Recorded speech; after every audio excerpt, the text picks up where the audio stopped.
Hai guys. Hai. Kalian ngerasa nggak sih kalau kuliah tuh kayak nggak cukup buat duduk di kelas aja? Loh, emang kurang apaan? Tugas numpuk, ujian kayak tiap minggu. Apanya yang kurang? Paling dia habis lihat reels motivasi, kuliah nggak cukup tanpa kontribusi, gitu ya? Ya nggak salah juga sih. Tapi serius deh, kalian tahu nggak sih kalau kita tuh harus ngumpulin yang namanya SKP? Iya, aku tahu. Aku pernah dengar tentang SKP sih, sistem kredit partisipasi kan? Hah? SKP? Itu tuh apa lagi? Pakai sistem kredit segala. Emangnya kita cicil motor? Kalian belum tahu ya? Jadi SKP itu Sistem kredit partisipasi merupakan sistem satuan kredit yang wajib dikumpulkan oleh mahasiswa jurusan ekonomi dan akuntansi selama proses perkuliahan normal.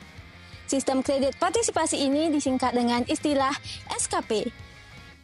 Adapun tujuan dari SKP ini antara lain, yang pertama, untuk tertib dalam administrasi, entah itu pembayaran iuran, penandatanganan kartu hasil studi dan juga kartu rencana studi, serta pengurusan surat-surat khususnya di lingkungan Himpunan Mahasiswa Jurusan Ekonomi dan Akuntansi.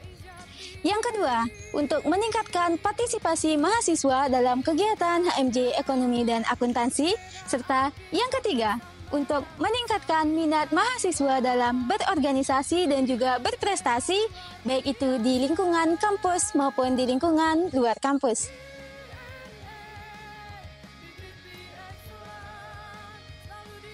Adapun ketentuan SKP, yang pertama, mahasiswa jurusan ekonomi dan akuntansi wajib mengumpulkan poin selama masa perkuliahan normal berlangsung.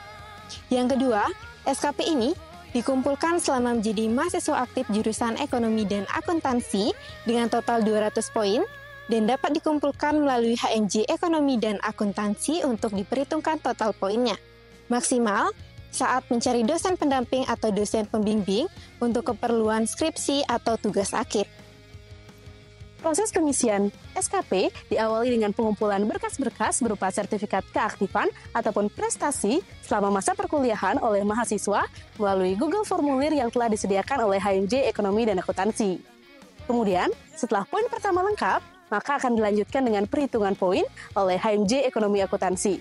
Dikoordinir oleh Bidang 1 HMJ Ekonomi dan Akuntansi, kemudian diketahui oleh Ketua dan Wakil Ketua HMJ Ekonomi dan Akuntansi.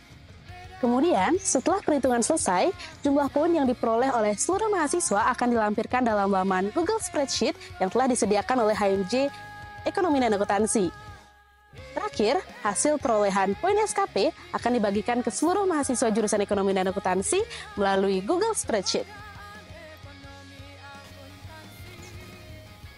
Apabila poin SKP yang mahasiswa kumpulkan selama proses perkuliahan tidak terpenuhi, maka pada saat pengajuan skripsi akan ditunda, kemudian mahasiswa yang bersangkutan tidak akan mendapatkan pembimbing skripsi selama proses penyusunan skripsi sampai poin tersebut terpenuhi. ya gitu deh soal SKP. Kalian paham kan? Asal kalian rajin ikut kegiatan, pasti aman kak? Oh gitu. Makasih ya, aku jadi ngerti soal SKP. Dan yang penting, jangan nunggu sampai semester akhir ya baru panik. Dan ingat ya teman-teman, satu orang itu satu file PDF, kemudian satu kelas disatuin jadi satu Google Drive. Nah, yang di akhir yang ngumpulin itu cuma korti kelas ya, bukan setiap orang yang ngisi linknya.